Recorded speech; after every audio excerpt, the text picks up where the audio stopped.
Hola, buenos días, ¿qué tal?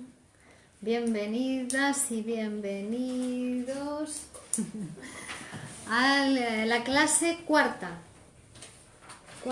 clase del curso de psicoanálisis de estructuras clínicas, histeria y neurosis obsesiva. Seguimos trabajando la histeria, ¿vale?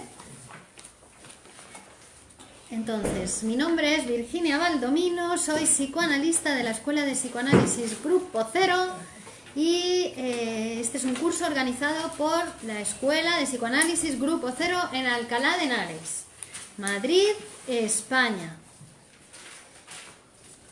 Hoy vamos a ver una cosa, dos condiciones importantes para la producción de la histeria y una novedad que vamos a hablar hoy, que es la escena primaria y la secundaria, con dos casos clínicos que he traído para ejemplificar esta cuestión. Pero antes de comenzar, quisiera saber si tenéis preguntas del otro día, alguna duda, alguna cuestión que queráis hablar, saber, preguntar, decir, contar. Aunque ya sabéis que luego está la posibilidad del psicoanálisis personal si uno quiere hablar libremente. Bueno, pues comenzamos entonces. La clase pasada estuvimos viendo el caso Emi, si recordáis, ¿no? Pero no lo terminamos de analizar, ¿no? Bueno, pero es que era así el caso, porque recordemos que Freud no estaba utilizando el psicoanálisis todavía en ese momento, estaba utilizando la hipnosis, el método catártico, y ya se iba empezando a encontrar las primeras dificultades en la utilización de la hipnosis y el alcance del tratamiento fue limitado a ¿qué? Al alcance que le permitió la hipnosis y el método catártico. Todavía no había psicoanálisis. Entonces llegamos hasta donde llegó el caso, ¿no? Pero hoy vamos a ver otros dos casos también que, a pesar de que Freud seguía todavía, son historiales clínicos previos al año 1900, es decir, no tiene todavía el concepto de inconsciente, ni el método de interpretación, ni la técnica de asociación libre. Va el hombre trabajando como puede con los métodos que había en el momento en los que él se había formado con los mejores especialistas y utiliza hipnosis y método catártico. Y ya vamos a ver en estos casos cómo la hipnosis la va dejando porque va viendo que es limitada, que produce más desconfianza en el paciente que confianza, que justamente cuando no hipnotizas, cuando más hablan las pacientes, cuando empiezan a contar lo que se les ocurre, ¿no? Y entonces va dejando hablar, ¿no? Él va escuchando esa necesidad de hablar que tienen los pacientes, ¿no? Bueno, entonces, vamos a hablar de dos condiciones para que aparezca la histeria. Hola Paqui, hola Carmen del Campo, hola John Jairo, hola Claudio, hola María José, hola Juliano, hola a todos. Entonces, una ya hemos hablado de ella. Primera condición, que es que entre el yo del paciente y una representación que ha llegado al yo, ha habido una incompatibilidad, ha habido un conflicto, ¿vale? Entre el yo del paciente y algo que ha llegado a su yo, ha resultado incompatible. Y el yo utiliza como forma de librarse de esa incompatibilidad, ¿no?, una cosa que se llamaba represión, es decir, no quiero saber nada de eso, y otro mecanismo que se llama conversión de esa excitación que le ha producido esa representación en inervación somática. Ahora la convierte en inervación somática, no la puede o no la quiere elaborar psíquicamente, esa cuestión que ha llegado nueva al aparato psíquico, pero la elabora, digamos, o la convierte en inervación somática en el cuerpo. Entonces, ¿qué consigue así la estructura histérica? Pues consigue que esa representación insoportable para el yo del paciente quede expulsada de la conciencia. Y en lugar de esa representación, su yo lo que va a acoger es la reminiscencia del del fenómeno somático que queda. Ahora, no se acuerda de nada de eso que no quiere recordar, que no le gustó, pero le duele el brazo, ¿no? Tiene reminiscencias con respecto a eso, o la pierna, o la espalda, o jaquecas, o no sé qué. Eso es lo que queda en su yo. ¿Vale? Entonces, la contradicción, como decimos, ha sido suprimida por represión. No ha sido suprimida. Es decir, no se ha eliminado esa contradicción, no ha desaparecido del aparato psíquico. Ha sido lanzada a lo inconsciente.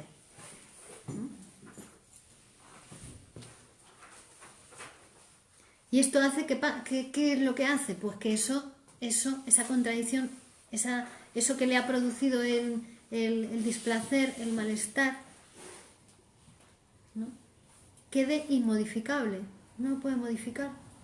¿Por qué? Está reprimido. Entonces, en el mecanismo de la histeria, por una parte hay un acto de valoración moral, se valora moralmente esa representación, y por otra parte hay un dispositivo protector que está al alcance del yo del paciente, que es la represión y la conversión, ¿no? Si llega algo que se juzga moralmente contradictorio, incompatible con el yo, y el yo pone en marcha pues el dispositivo que tiene para defenderse de eso. Reprime y convierte. Bueno, el verdadero momento traumático para el paciente es el momento en el cual llega al yo la contradicción. Ese es el verdadero momento traumático, ¿no? Y cuando el yo decide, no, esto es extraño a mí, esto no tiene que ver conmigo, ¿no? Esta representación que me contradice, no quiero saber de ella, y la lanza al inconsciente. Ese es el momento traumático. ¿Vale? De este modo, eso que ha lanzado al inconsciente queda como un nódulo, como un núcleo alrededor del cual se va cristalizando, se va agrupando, pues todo aquello que para aceptarlo supondría aceptar esa primera contradicción. Y como no ha aceptado esa primera contradicción, no ha elaborado, no ha querido saber de ella, eso queda ahí y a su alrededor se va, como si fuera un imán, va captando todas aquellas otras representaciones mentales, ideas, afectos que de alguna manera supondrían tener que haber aceptado la primera contradicción, se van pegando ahí a ese nódulo, a ese núcleo. ¿Vale?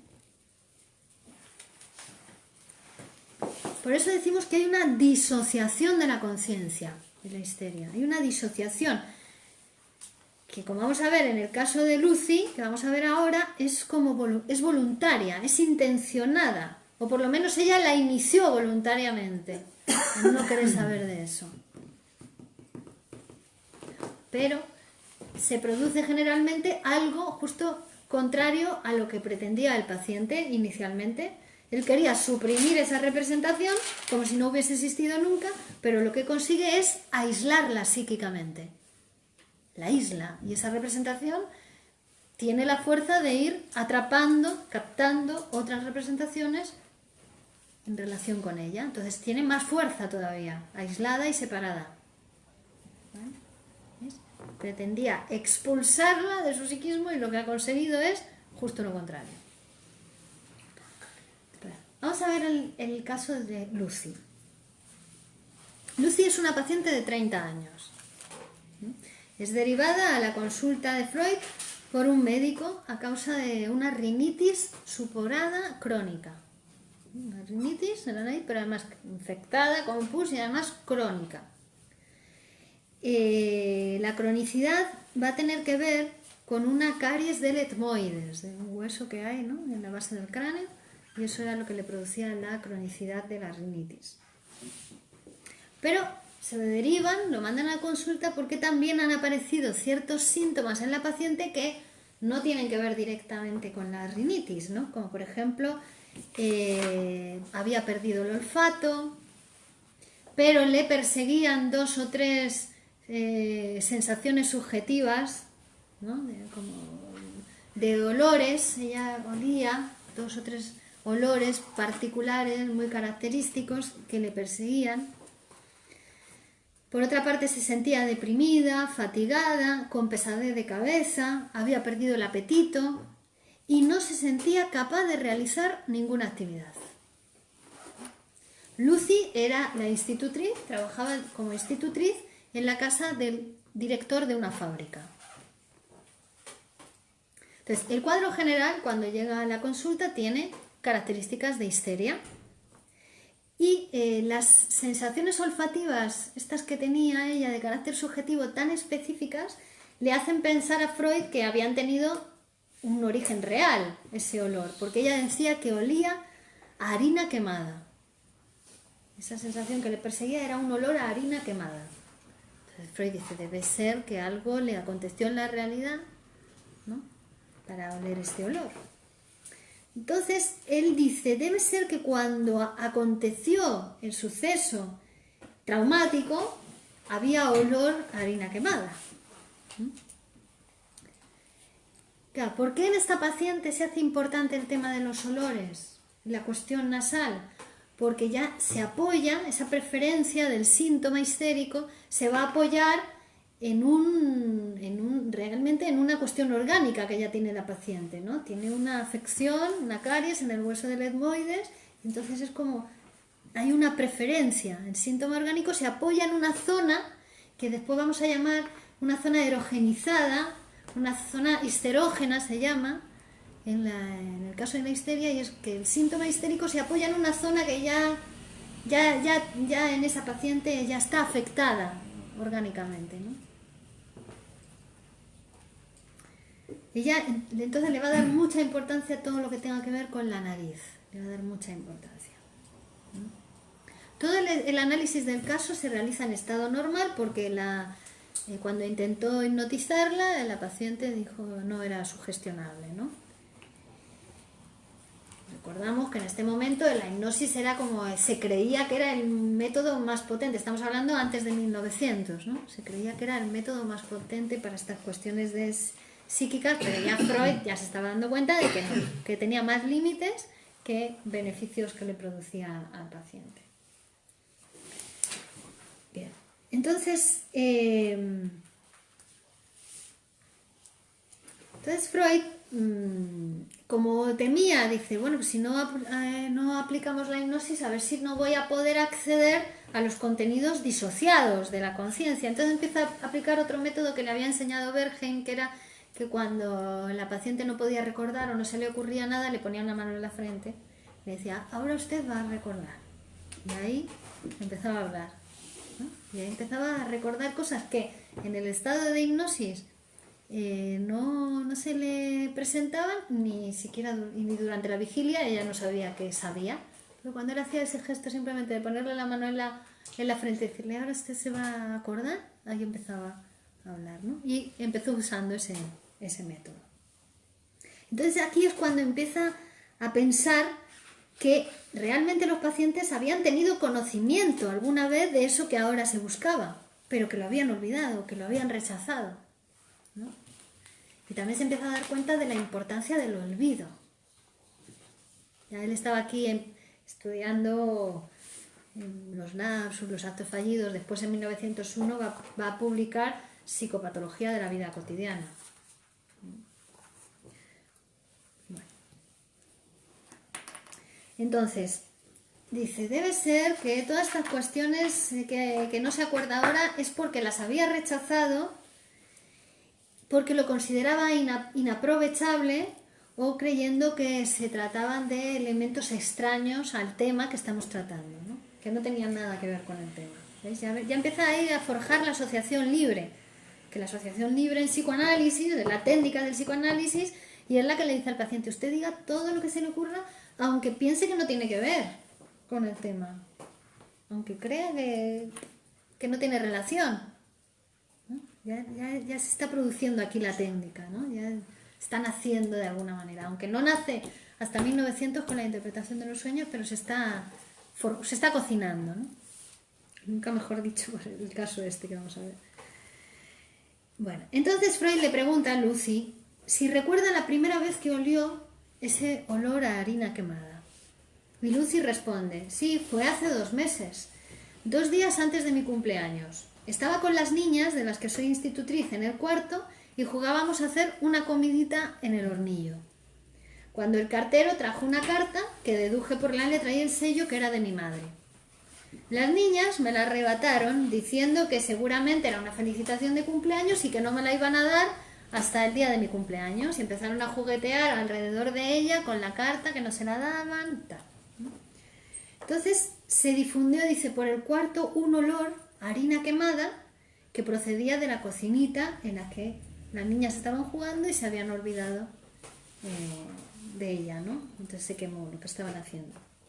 Y desde entonces el olor a harina quemada no la dejó de perseguir, ¿no? Unas veces más intenso, otras veces menos intenso, pero sobre todo se hacía más intenso cuando ella se notaba más excitada. Entonces Freud le va preguntando y entonces así va desarrollando las siguientes comunicaciones ella. Dice, me impresionó el cariño que las niñas me demostraron en aquella ocasión. Mi posición en la casa era un tanto difícil. El ama de llaves, la cocinera y la institutriz francesa habían armado una trama y le fueron a contar al abuelo de las niñas cosas en contra de mí. Cuando acudí a él y al padre de las niñas, no encontré el apoyo que yo buscaba y presenté mi dimisión. Pero el padre de las niñas le pidió que lo reflexionase, que se tomase un par de semanas y finalmente ella decidió quedarse en la casa. A pedido de Freud, que la sigue preguntando, va a desarrollar toda una trama de la historia de sus deseos, ¿no? Ella había prometido a la madre de las niñas que iba a cuidar de las niñas hasta el final.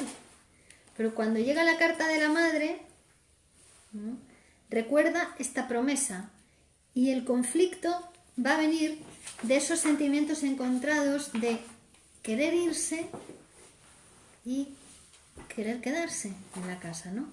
Entonces dice, ahí viene un conflicto que se liga al olor de la harina quemada que imperaba en ese momento, en esa situación, en esa escena. Queda enlazado el símbolo del trauma por el conflicto.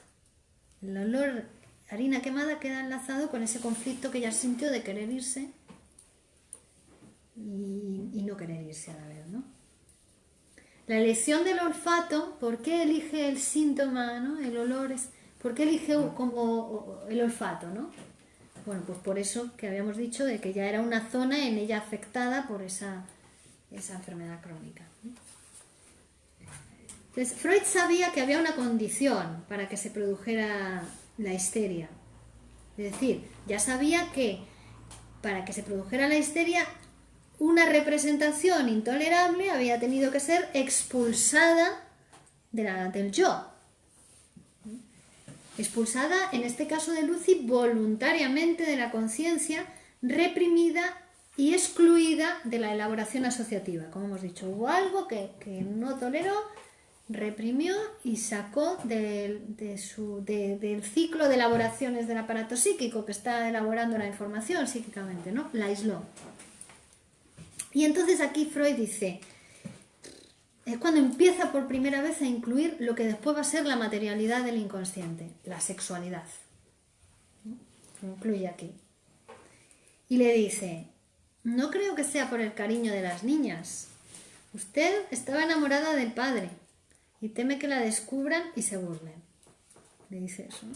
Y entonces ella dice, sí, lo confiesa, ¿no? Sí, pero no lo sabía, o más bien no quería saberlo.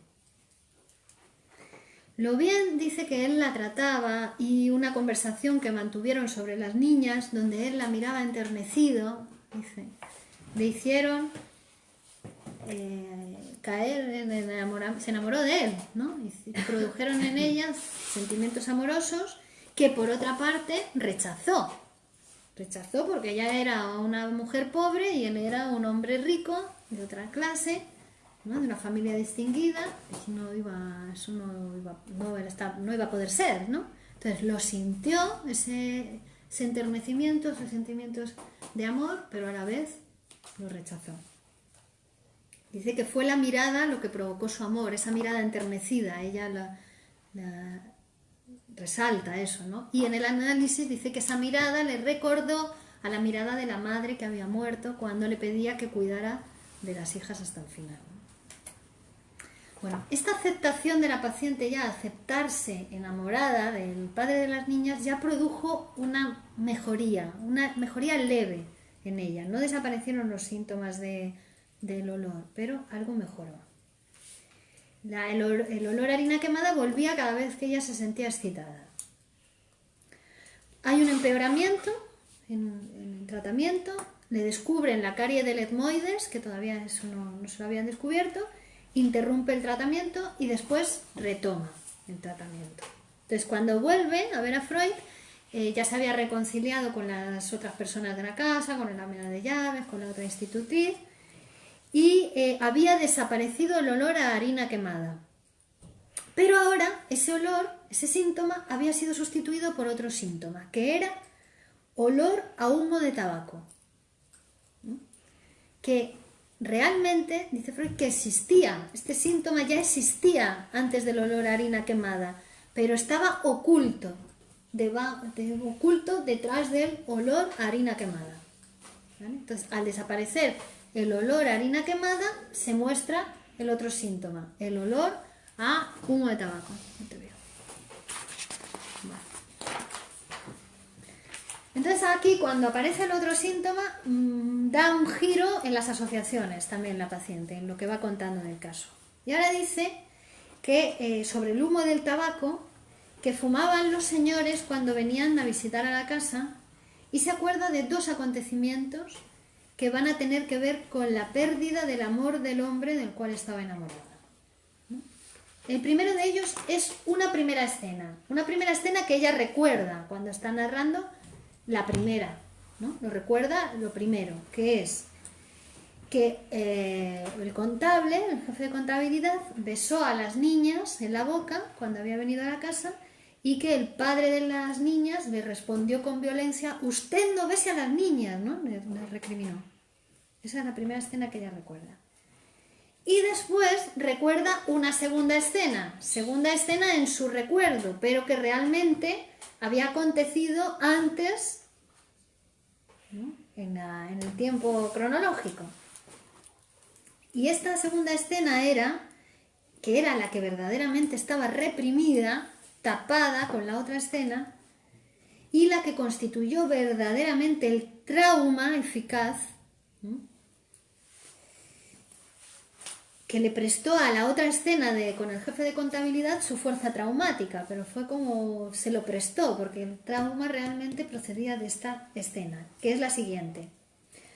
Otra señora que besa a las niñas en la boca, viene a la casa, besa a las niñas en la boca, y entonces el padre le gritó a ella, a Lucy, le gritó y le dijo que si volvía a pasar eso, le amenazó, si vuelve a pasar eso, no te jamás vas a volver a ocuparte de las niñas. ¿No? Que ella era la única responsable y que él no iba a confiar nunca más en ella el cuidado de las niñas, si volvía a pasar eso, ¿no? Entonces, esa amenaza hacia Lucy justo le cayó en el momento de máximo enamoramiento hacia el padre de las niñas, ¿no? Entonces, tuvo para ella un efecto muy doloroso, un efecto traumático. ¿Veis? En su asociación libre ha ido reconstruyendo esa historia de ella. Bueno, ese reconocimiento de ese amor imposible, reconocer que estaba enamorada de él y que era un amor imposible, la alivió. No dejó de amarle en silencio, pero dejó de atormentarse, recuperó su bienestar y su sensibilidad y sus reflejos. Entonces, a partir de entonces empezó ya a distinguir olores.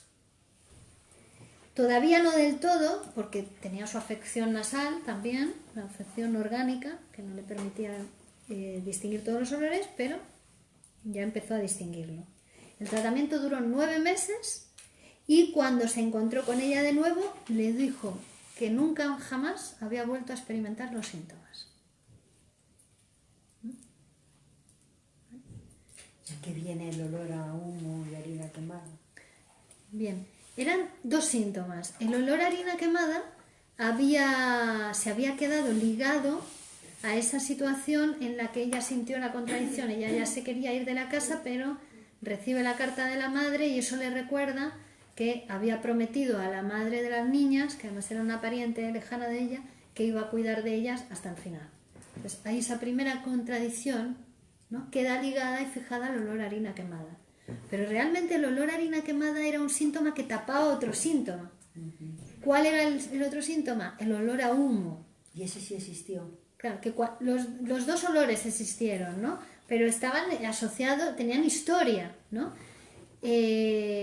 Cuando ella olía a harina quemada no estaba presente ese olor, era una reminiscencia de aquella situación. Cuando olía a humo era una reminiscencia, ¿no? Existió, pero en esa situación donde quedó fijado a la situación traumática.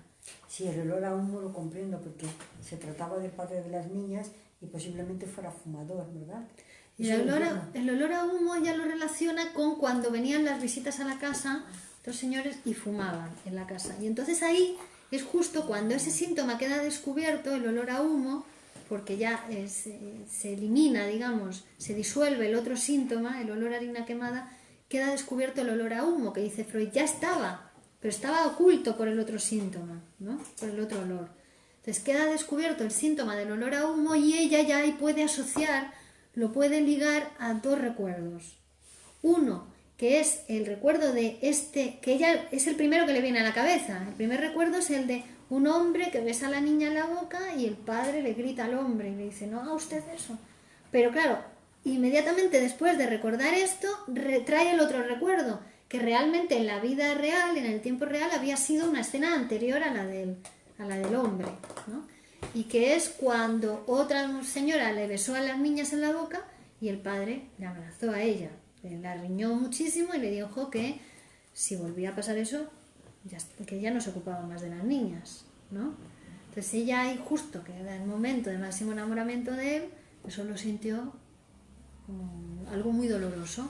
Entonces, ¿qué hizo? Reprimió, lo que hemos dicho antes, el mecanismo de antes, reprimió, no quiso saber nada de ello, y entonces después todo lo que remitía a eso quedó reprimido junto con eso primero, ¿no? Como un imán, todo lo que remitía de alguna manera, y eso estaba, porque hubo represión y hubo conversión, ¿no? Inervación somática. Le quedó ¿qué? Las reminiscencias, le quedó la depresión, le quedó la pesadez de cabeza, ¿no? Ya no se acordaba de nada de todo esto que después fue construyendo en su análisis. 9 meses de tratamiento le llevó. ¿Y el olor a harina quemada a qué viene? El olor a harina quemada era cuando ella estaba jugando con las niñas, estaban jugando en la cocinita haciendo un pastelito, llega el cartero, le trae la carta de la madre y se quema. Bueno, ¿cómo se va a quemar? Si es una cocinita de mentira, no. No, era una cocinita donde estaban cocinando con las niñas. Estaban cocinando de verdad. Claro. Entonces se quema y ese es el olor que se le queda justo en el momento de esa contradicción. Pero es una contradicción que está escondiendo otra contradicción. ¿Vale? Es decir, que hay una historia de deseos detrás del síntoma histérico. Hay una historia de deseo que tenemos que construir en el psicoanálisis del paciente. ¿Vale? Vamos a ver otro caso ahora. Bueno, realmente en el caso de Lucy el momento traumático había sido el momento que el padre le regaña a ella, ¿no? Y que le amenaza con retirarle a las niñas y con retirarle su amor. Eso es lo que para ella fue traumático, ¿no? Los síntomas histéricos van a surgir más tarde. Y entonces ella, claro, no aceptó eso. O sea, no aceptó que el hombre que ella estaba enamorada tuviera ese comportamiento con ella, ¿no? Y al no aceptarlo lo llevó al inconsciente. Claro, lo hizo inconsciente, lo rechazó. Porque si ella lo hubiera aceptado, dice, bueno, este señor a mí no me quiere, yo le quiero a él, pero no me quiere. Exactamente. Entonces, hubiera sido, no hubiera pasado nada, eso ya hubiera sido una elaboración psíquica. Pero en la histeria eso no hubiera tenido ese problema. Claro, en la histeria le cuesta hacer esa elaboración. Ya, y que sucede que había también un sentimiento emocional muy fuerte, que ella estaba enamorada de él. Como estás enamorada de una Sí, persona. pero porque no lo acepta, porque yo puedo estar enamorada de algo imposible que yo sé que es imposible, y entonces, bueno, ya si sé que es imposible, me va el enamoramiento, claro. Pero si yo acepto que ese señor que a mí no me quiere, No tiene nada, por qué. pues entonces yo no elaboro ese síntoma, Sí, ¿verdad? es un trauma que se creó por el momento, supongo, ella, ¿no? El momento de que ella no se esperaba que esa rechazo de alguien, ¿no? Porque claro, si analizamos las cosas que nos pasan a diario, pues le ponemos cierta lógica. Pero supongo que en eso se basa el psicoanálisis, en asociar esas ideas de traumas que se han generado en momentos concretos, en situaciones en donde a lo mejor no estás preparado para afrontar, ¿no? Claro.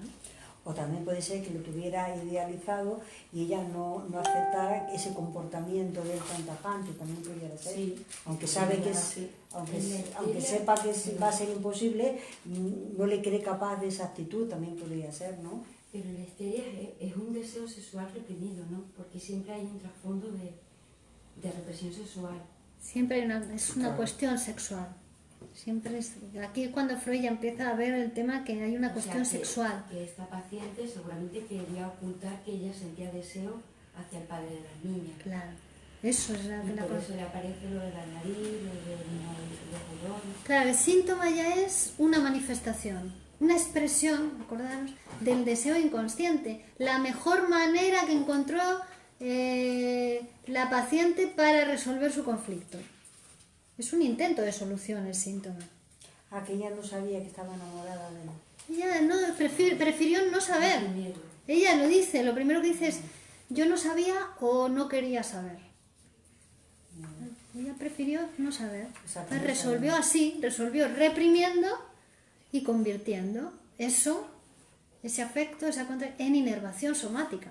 Pero no es que no es que eso sea voluntario. Ella lo que en cierta manera fue voluntario es, bueno, prefiero no saber de esto.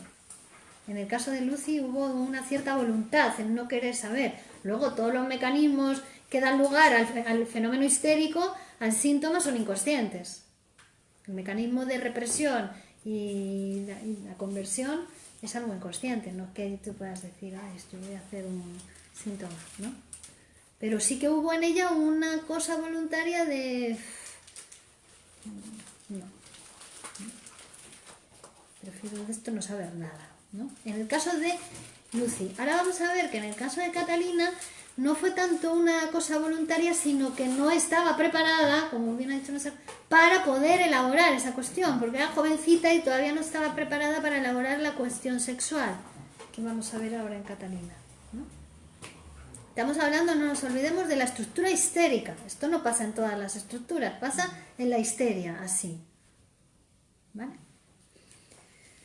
Entonces, importante sobre Lucy, que los síntomas no van a aparecer en ese primer momento cuando el padre le riñe a ella y esa situación es para ella la situación traumática, sino que van a aparecer más tarde, en la otra escena, cuando el jefe de contabilidad besa a las niñas y el padre le riñe al jefe de contabilidad. Ahí aparecen los síntomas, ¿no? Ahí es como que cobra sentido la primera escena que ella había reprimido, ¿vale? Ahora vamos a explicar esto muy bien. Es decir, en la segunda escena entra en juego el recuerdo traumático y la paciente hace como si no hubiese rechazado de sí la inclinación hacia el padre de las niñas. Como si no ella no hubiera hecho, no supiera nada, ¿no? Pero es en la segunda escena que entra en juego el recuerdo traumático. Esto es muy importante, porque siempre va a ser la segunda escena. Que justo ella, cuando lo recuerda en su análisis, lo recuerda como la primera. Primero recuerda lo del contador que había besado a las niñas, ¿vale? Pero acontecida fue esa la segunda escena. ¿Se entiende esto, no? En psicoanálisis siempre sucede eso. La primera escena se reprime y luego en la segunda donde aparecen los síntomas. En general sí, es por aprecup, siempre. El tiempo del inconsciente tiene otro tiempo, es el futuro anterior y es por aprecup. Pero en general en el aprendizaje o en todo lo que nos pasa en la vida es siempre la segunda vez que toma sentido la primera. La primera es como que uno no concluye nada y cuando pasa por segunda vez, ¿no? Por ejemplo, a ti cuando tu mamá te quitó la teta, no te diste cuenta. Pero cuando ves a otro niño, a un niño que su mamá le quita la teta, dices, anda, a mí mi madre también me quitó la teta, ¿no? Es por aprecup, por recurrencia, tiempo de recurrencia, futuro anterior. Entonces, esto pasa muy a menudo. Los síntomas que han surgido posteriormente encubren los primeros. Pero en el análisis se llega primero a esos síntomas encubridores, ¿vale? A los que se produjeron después. Es como si, imaginaos, es una cebolla, ¿no? Capa de cebolla. Entonces vamos quitando capas. Entonces vamos a llegar primero a los síntomas que se produjeron después. Pero lo verdaderamente traumático va a venir después en el análisis, ¿vale? En Lucy la terapia consiguió esa unión del grupo psíquico disociado. Todo eso que estaba disociado, ella no sabía nada o creía no saber nada de eso, pues se consiguió unir, ¿no? Y cuando ella llega a solucionar la última de las cuestiones planteadas, pues ahí es cuando se produjo de repente la curación total de la paciente, ¿vale? Entonces, esto nos hace pensar, nos permite ir a la segunda condición para que aparezca la histeria, ¿no? Es decir, aparece un suceso como traumático y otro suceso como auxiliar. Dos sucesos o dos escenas, ¿no?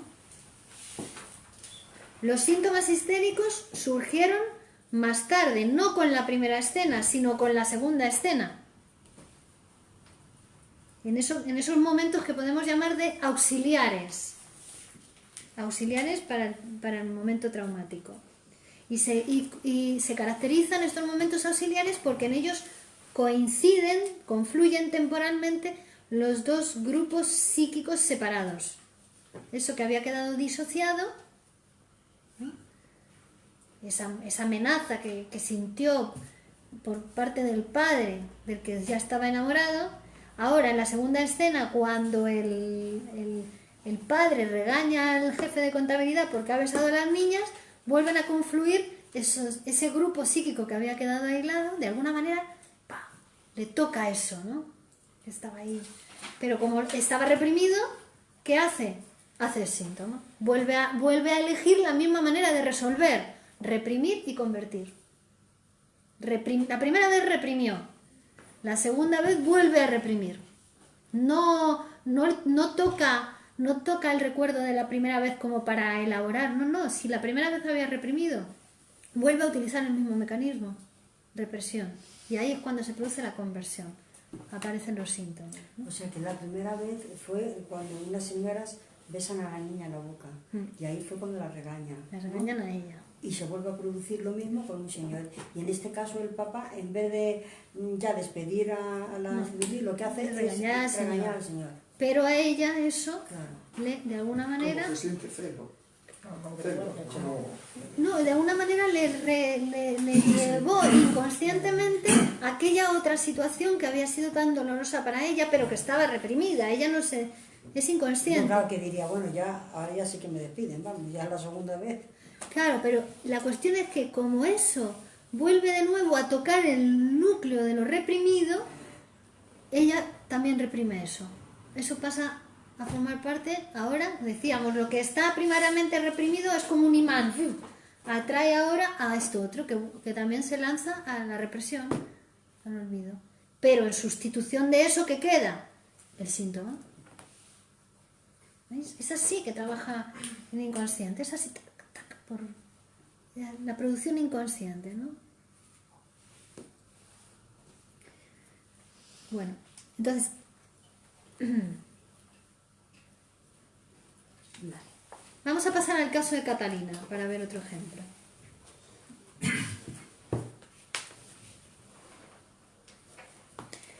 Catalina es una paciente de 18 años. Freud estaba de vacaciones intentando desconectar de los pacientes neuróticos y llega una persona por detrás y le dice: el señor es médico, ¿verdad? Me pedían tratamiento en todos sitios. Bueno, pues era la sobrina de la dueña de la posada donde él se hospedaba, que se llamaba Catalina. Entonces, pues Freud dice, siéntese y cuénteme. Bueno, pues en este caso ya es cuando Freud definitivamente se va a convencer de la importancia de la sexualidad. Todavía no ha escrito la interpretación de los sueños. Insisto en esta idea, todavía no ha hablado del complejo de Edipo, todavía no tiene nada formalizado de la teoría, pero ya él ve que la cuestión sexual es muy importante, ¿no? En los casos de histeria. Y bueno, pues empieza a escuchar a Catalina. A Catalina le cuesta mucho trabajo respirar y a veces le parece que se va a ahogar, ¿no? Tiene ahogos. Siente un peso en los ojos y en la frente, le zumba la cabeza, se marea, siente que se va a caer y a veces le late en la cabeza como si se le fuera a saltar la cabeza. Dice que tiene esa sensación. Y siempre cree que se va a morir, ¿no? Ahogos, palpitaciones en la cabeza, miedo a morirse. Bueno, entonces Freud deduce que se trata de ataques de histeria cuyo contenido es la angustia. Bueno, ya aquí Freud ya se le habían revelado por otros casos anteriores que mujeres jóvenes, virginales, pues que cuando se les revela la cuestión sexual por primera vez, pues es un momento angustioso para una mujer joven, porque todavía no tiene como todos los cabos atados con respecto a la sexualidad, ¿no? Y es un momento de angustia en las chicas, en las adolescentes. Bueno. Freud le pregunta si ve algo cuando tiene esos ataques de angustia.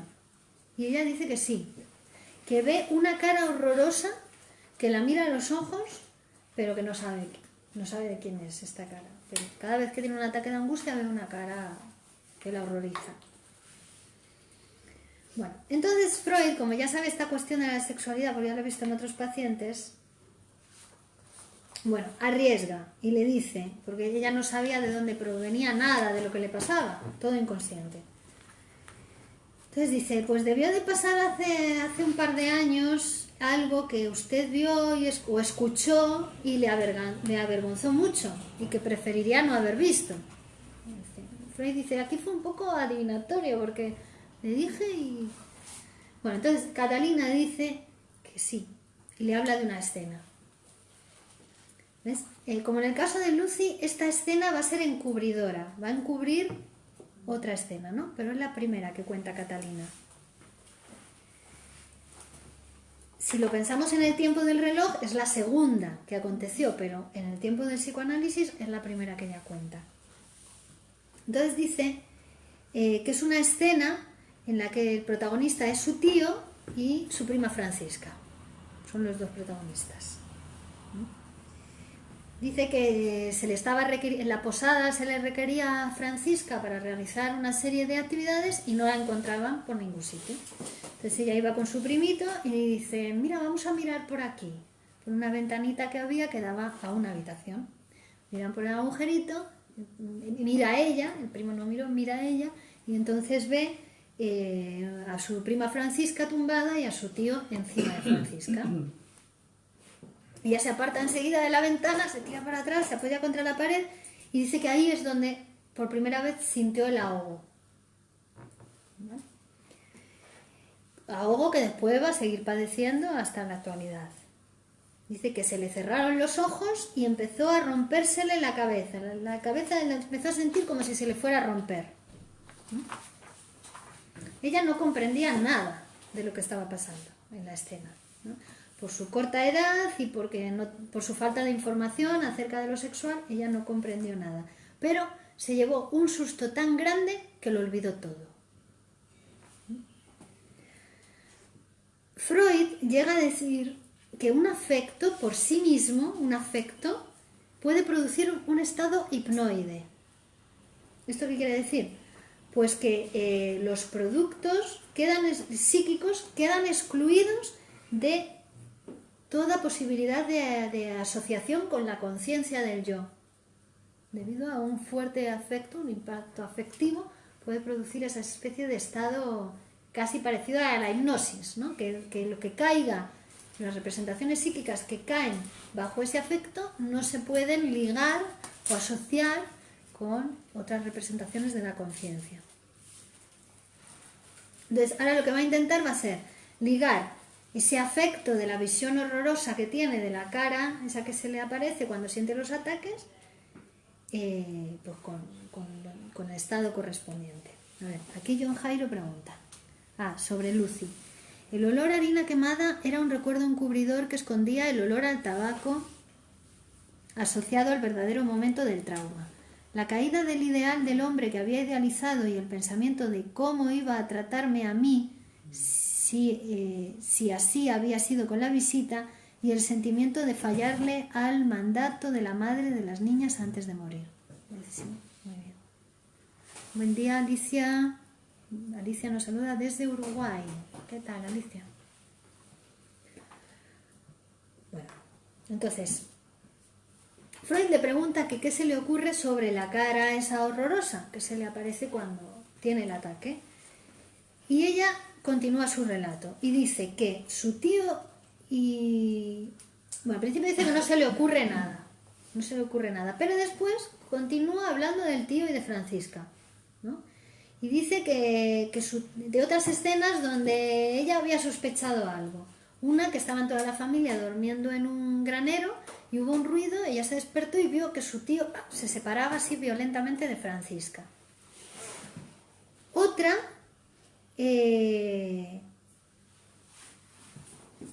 no, esa. Entonces dice que ella cuando vio la escena por la ventanita, ella sintió mucho malestar, ¿no?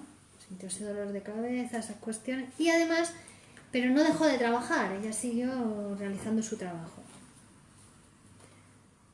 Empezó a vomitar, vómitos que persistieron durante 3 días. Freud vuelve a arriesgar y entonces le dice, mira, los vómitos son repugnancia, así que algo de aquella situación, aunque no la comprendieras, te debió de parecer repugnante. Y ella dice, pues sí, algo me dio asco, pero ¿el qué? Le pregunta Freud, ¿no? Entonces, dice que, continúa diciendo que a partir de ese momento su tía debió de notar algo porque le empezó a preguntar y a preguntar qué le pasaba, ¿no? Hacerle un interrogatorio y al final ella le cuenta a su tía lo que había pasado. A partir de ahí se van a producir fuertes discusiones entre el matrimonio, su tío y su tía, y finalmente la tía decide separarse de su marido y llevarse a las niñas, dejando a Francisca con el tío, que dice que ya Francisca daba muestras de embarazo, señales de embarazo. Entonces, al llegar aquí, la paciente empieza a asociar con otras 2 series de historias de 2 y 3 años antes del suceso traumático. La primera serie contiene escenas donde el tío persiguió con fines sexuales a la paciente cuando tenía 14 años, ¿no? Su tío y ella habían ido en una ocasión a un valle y habían tenido que pernoctar una noche en una pensión, ¿no? Entonces, al llegar la noche, el tío se había quedado bebiendo en la pensión y ya se había ido a dormir. Pero cuando él sube a la habitación y ella estaba dormida, su tío se metió en la cama de ella. Entonces ella se despertó sobresaltada al sentir el cuerpo del tío junto al de ella y se fue hacia la puerta, ¿no? Y le dijo que la dejase en paz, que eso ella no lo quería y tal. Y el tío la insistía, ven, verás qué bueno, que te va a gustar mucho, no sé qué, no sé cuánto. Pero ella dijo que no, ella no comprendía tampoco muy bien lo que el tío quería, pero dijo que eso no le gustaba y ya el tío desistió y se durmió. Entonces ella se metió en la otra cama que quedaba vacía, se acostó. No había comprendido nada ella del carácter sexual de la escena en aquel momento, pero le había disgustado que su tío le molestara mientras dormía y además ella pensaba que eso no estaba bien. Aunque no lo comprendía, pensaba que eso no estaba bien. Bueno, después va a contar otros sucesos de otras historias donde también el tío se repetía eso, de como que la perseguía, ¿no? Con un fin sexual. Eso era por una parte. Y la otra serie de recuerdos que ella trae a la sesión tiene que ver con otras ocasiones donde ella había sospechado que su tío y Francisca ya pasaba algo raro entre ellos, ¿no? Que fue del granero, que debió que se separaba bruscamente de ella y eso le pareció extraño, y otra vez que habían dormido también en una pensión y que vio que el tío se metía en la habitación de Francisca. Ella no sospechaba nada, pero le chocaban mucho esas cosas y a veces sentía un poco de miedo, me dijo a Freud, pero no estaba segura. Bueno, dice Freud que según iba relatando todas estas cuestiones, su cara iba pasando de un gesto como de tristeza a una expresión de vida, ¿no? Según iba contando estas cosas, era como que iba ganando vida en su rostro, ¿no? Alivio. Y Freud también fue comprendiendo, ¿no? Cuando ella descubre a su tío con Francisca, ya había dos series de impresiones que habían impactado en ella, pero que ella había guardado en su memoria, ¿no? Estaban como olvidadas. ¿Por qué? Porque no las había comprendido. No las había comprendido y por tanto no había podido sacar ninguna conclusión de esa serie de ideas. Habían impactado en ella, habían quedado ahí, pero no había podido concluir nada. No tenía todavía los elementos, no estaba preparada para sacar ninguna conclusión. Entonces, cuando les vio realizando el coito, cuando miró por el agujerito y les vio en esa escena sexual, ahí es decir, que se estableció en el acto un enlace de esa nueva impresión con las impresiones que antes había recibido y que tenía en su memoria, pero que no había comprendido. Entonces, ahí es cuando comprendió. Cuando vio a su tío con Francisca, ella entendió, ella comprendió. Después va a haber un periodo de incubación, que dice Freud, de la enfermedad. Y después aparecen los síntomas de conversión, los vómitos. Vómitos que eran por repugnancia física y por repugnancia moral. En el vómito se expresa esa repugnancia. Pero lo que había repugnado a la paciente no era haber visto a su tío con Francisca en el momento del coito, sino que eso le despertó en ella el recuerdo de aquella otra escena en la que su tío se había metido en su cama y ella había sentido el cuerpo del tío. ¿Vale? Entonces Freud le dice, ya sé lo que pensó usted. Es como si ella pensó, ahora hace con Francisca lo que quería hacer conmigo aquella vez que se metió en mi cama, ¿no? O aquellas otras veces, porque a ella le aparecen los recuerdos de las otras veces. Y eso fue lo que le dio asco. Eso fue lo que le dio repugnancia. Ese recuerdo de aquella sensación de esa noche. Y entonces Freud aquí le dice, bueno, ya que usted es una mujer y ya tiene conocimiento de lo sexual, ¿no? Dice, ¿qué parte de su cuerpo fue, qué parte del cuerpo del tío fue la que usted sintió, ¿no? Cuando se metió con usted en la cama? Entonces ella dice que aquí no dice nada, pero sonríe, ¿no? Y hace como un asentimiento, un poco confusa, pero también como reconociendo, ¿no? Convicta, reconociendo por qué parte era la que había sentido, ¿no? El miembro masculino de su tío.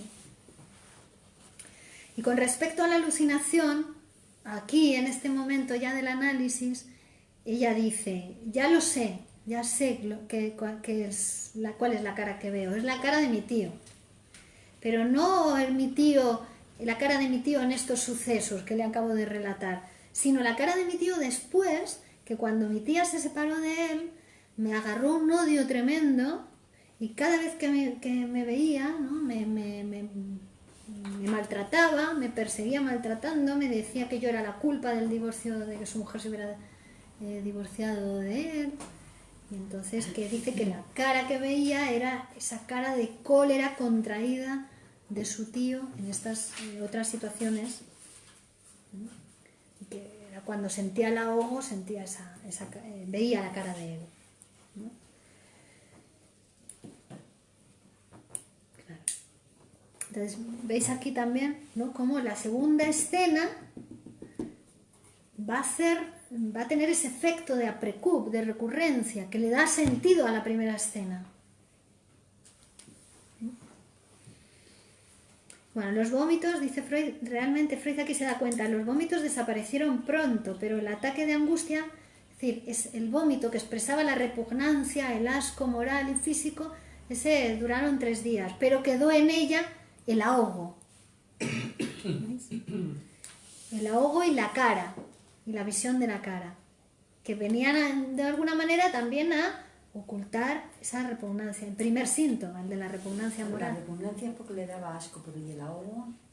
El ahogo fue esa angustia que ella sintió, que lo sintió como un modo de ahogo, pero aquí lo que viene a decir Freud era, como en el caso de Lucy, que el olor a harina quemada venía a tapar otro síntoma, que era el olor del humo del tabaco. Aquí el ahogo, el síntoma del ahogo y la visión de la cara venía a tapar ese otro síntoma que era el de la repugnancia moral, ¿no? ¿Para qué? Bueno, pues para no saber nada de eso. Es un síntoma que tapa a otro para ocultar más toda la cuestión, para reprimir más, porque la represión es un mecanismo que trabaja, pero no solamente una vez. La primera vez reprime, pero luego hay una gran cantidad de energía psíquica que está siendo utilizada para mantener esa represión. Energía psíquica que es robada de la vida del paciente, que no la puede poner ni en su trabajo, ni en sus relaciones amorosas, ni en sus relaciones sociales, ni en su crecimiento personal, ni profesional, porque está retenida en mantener la represión. Y todo aquello que de alguna manera sutilmente roza a lo reprimido, es atraído por lo reprimido, ¿no? Como un imán. ¡Pum, pum, pum! Y hay una gran cantidad de energía ahí puesta en el mantenimiento de la represión. Pues entonces las personas que son así muy introvertidas, que todo tragan, especialmente en los matrimonios, por ejemplo, que tragan, eso no sé, entonces se enferman. Una bomba ahí de... Claro, pero acordaros que siempre lo leemos por aprecub. En psicoanálisis el tiempo es tiempo aprecub. Desde ahora podemos interpretar, ¿no? Podemos reconstruir las operaciones e interpretar el deseo.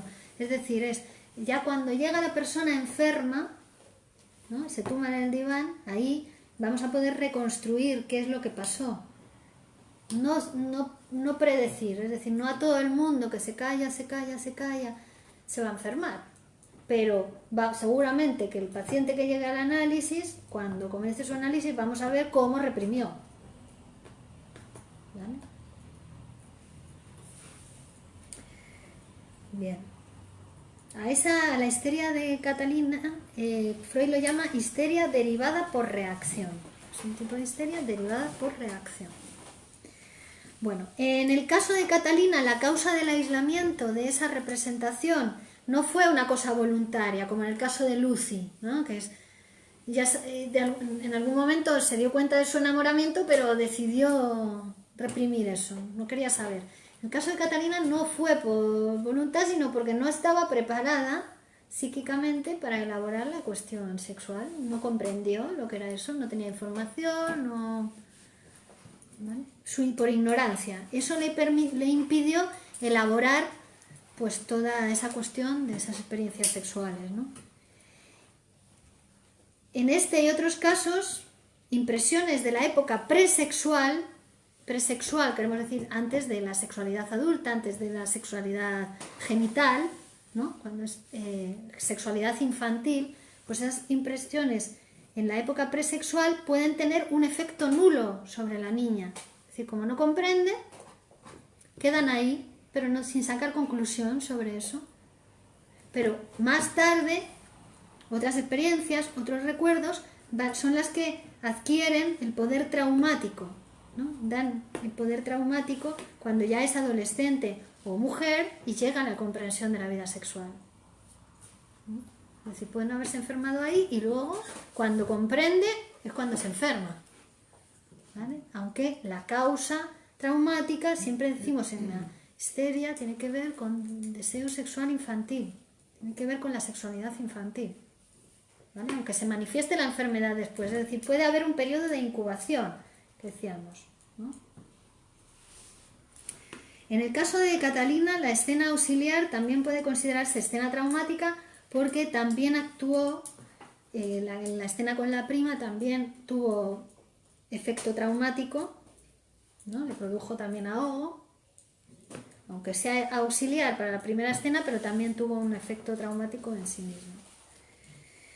En este caso, la conversión, es decir, la producción del fenómeno histérico, no se desarrolla inmediatamente después del trauma, sino después de un periodo de incubación.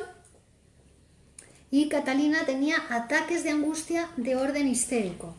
¿Por qué? Porque reproducía aquella angustia que la oprimía con ocasión de cada uno de los traumas sexuales, es decir, esas contradicciones psíquico-morales que a ella se le produjeron, ¿no? Porque puede haber ataques de angustia que no sean histéricos. Que ya veremos cuando veamos otras estructuras, cuando veamos la neurosis de angustia, como es otra estructura que no tiene la historia de la estructura histérica. La histeria sí tiene que ver con la sexualidad infantil, ¿no? En la neurosis de angustia no. La neurosis de angustia tiene que ver con la sexualidad actual del adulto. Son estructuras diferentes. Ahora estamos estudiando la histeria. Entonces ella tenía ataques de angustia de orden histérico.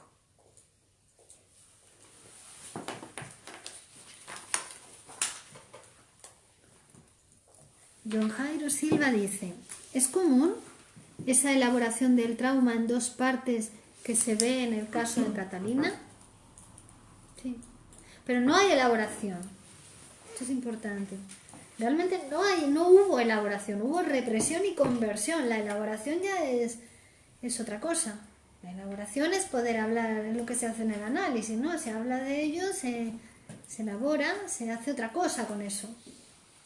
El problema es que en la histérica no hay elaboración psíquica y lo que hace es convertir en inervación somática. Hay represión y conversión, son los mecanismos que se ponen en... La elaboración sería una alternativa a la enfermedad, una alternativa a reprimir y convertir. Sudores, diarreas. Esos son síntomas, pueden ser síntomas histéricos. No lo son. Claro. He visto. Así, lo del ese de colon, digo, ¿cómo se llama esa enfermedad? Fisuras anales, internas, externas. La enfermedad de Crohn. Paralización, con sudores. Claro, eso eso también puede ser histérico. es la angustia, que no miedo. Es diferente. Angustia al miedo. Claro. Y si lo experimentas, pues no veas. No, pero con el miedo también sientes angustia, porque el miedo, con el miedo que sientes de todo, vamos, digo yo. ¿No? El miedo es lo más atroz. Yo pienso que el Es miedo otra cosa. es el sentimiento más tremendo, ¿no? Ya entraremos en... Cuando veamos la neurosis de angustia vamos a ver... Y es que has tocado fobia y neurosis de angustia, porque en el miedo ya hay un objeto, normalmente, un objeto al que se tiene miedo. La angustia es sin objeto. Que para poder discernir hay que conocer otras versiones, otras vertientes. Claro, ahora estamos viendo la histeria. Vais a ver que cuando veamos la neurosis obsesiva, que es otra estructura, que también está dentro de la neurosis de transferencia, es decir, que también tiene que ver con deseos sexuales reprimidos, ¿vale? Pero vamos a ver la diferencia. Es decir, estas dos, histeria y neurosis obsesiva, tienen en común que son neurosis de transferencia, es decir, que se transfieren a la situación actual afectos y cuestiones, historias, pero que tienen que ver con la sexualidad infantil reprimida. Eso en la histeria y en la neurosis obsesiva. Y en la fobia también, ahora que he mencionado el miedo, que ya veremos. Pero después en las estructuras de las neurosis actuales, la neurosis de angustia, la hipocondría, la neurastenia, eso es otro tipo. También está en juego la sexualidad, pero es la sexualidad actual, del adulto actual, en su vida actual. No tiene una historia como en el caso de la histeria, ¿veis? Que tiene una historia. y la cuentan en el psicoanálisis. Esto siempre pasa, o sea, a las mujeres, o sea, es un tema orientado. También a los hombres. La histeria. Histeria Es como comentaste al principio que en general los síntomas se veían en aquella época en las mujeres, pero que no, realmente no, es la algo histeria que... afecta tanto a hombres como a mujeres. Es una estructura, es una posición, más bien una posición histérica. Lo que sucede es que como es la histeria, como dijimos, hay una cuestión con la sexualidad, pero hubo una excitación sexual infantil, pero en posición pasiva en la histeria. En el neurótico obsesivo ya veremos que es en posición activa. En la histeria es en posición pasiva, entonces como que es en posición femenina. Le parezca a un hombre o una mujer la histeria, pero es en la función femenina. Es función femenina, aunque la parezca al hombre. Claro, que tampoco es femenina, es histérica, pero que es pasiva, es en función pasiva, que eso tiene en común con la feminidad, que es más bien en la feminidad, pero tampoco es femenina, porque la feminidad es una alternativa a la histeria. Esto es complejo, ya te lo iré explicando porque son muchos conceptos y son muchas cosas que están ahí tocándose, rozándose, tangencialmente, pero son todo diferentes, son todo cosas diferentes. Creo que histeria se le lleva algo de útero o algo así. Sí, lo vimos el primer día, que histeria se le dio el nombre por útero, porque se pensaba que era una enfermedad de las mujeres que llamaban del útero. O sea, que es femenino porque es pasivo, ya entiendo. Claro, es pasivo, más que femenino sería un error, creo decir femenino. Es pasivo, es en posición pasiva. Por eso se piensa asociado a la mujer, la histeria, pero no, está mujer y el hombre.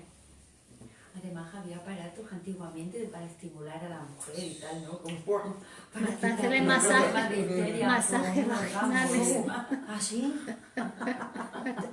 Se pensaba que radicaba en el Y útero. la una cosa. porno que habría era algo... Estaba de moda la ¿Se has histeria. visto? Claro. Bueno, ahora también hay muchos trastornos funcionales y muchos que son histéricos. Mucho. Está muy extendida la histeria. Claro. Se tiene que producir lo mismo, mientras que la humanidad tiene mecanismos... Claro, van cambiando los síntomas porque hubo una época que la moda era desmayarse y se desmayaba mucho. ¿No? Los desmayos, sí, eso era así.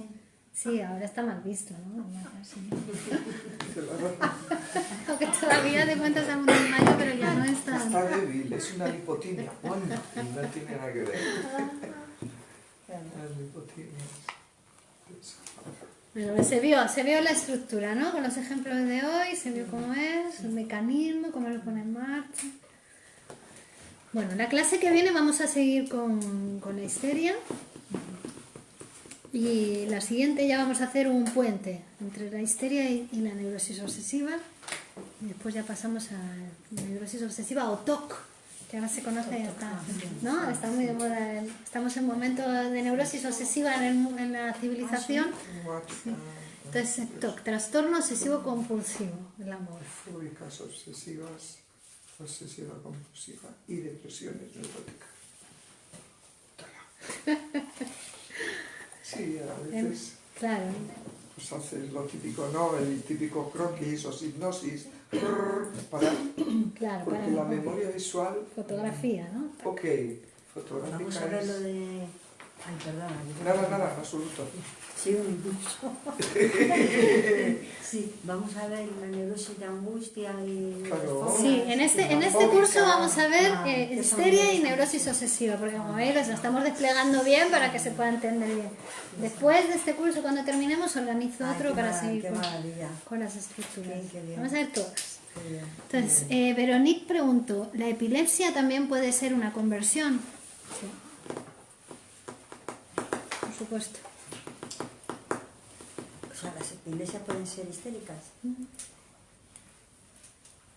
Siempre y cuando no haya una razón física del cerebro, ¿no? Que la Sí. produzca. O hasta pueden sustentarse, Es también que- puede camuflarse ahí. Hemos dicho que busca siempre, ¿no? Un lugar donde está más erogenizado, donde ya está más... Sí, porque el primer caso que nos dijiste, realmente había una afección del cerebro de Lucy, una caries. Una ¿no? caries del Claro, etmoides. había algo físico también. Sí, Claro. ya ese... Y se fue, y se instaló ahí. Bueno, pero aunque no hubiera habido nada, también se puede instalar, ¿no? Aunque Sí. no tenga nada. Sí. Normalmente tiene como preferencia hacia un órgano donde ya ha habido, ya tiene como de alguna manera erogenizado, tocado, aunque sea por una afección orgánica previa, ¿no? En la histeria se llega a erogenizar el órgano, el órgano llega a ser casi un sustituto del órgano genital. Pero el cuerpo tiene capacidad, cualquier órgano del cuerpo tiene capacidad para ser erógeno, todo el cuerpo es erógeno, sino que se diga a la mujer.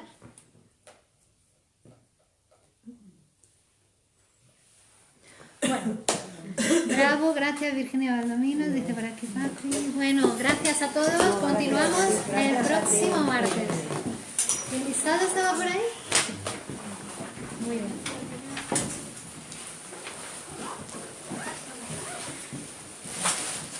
Gracias. Vale, de nada.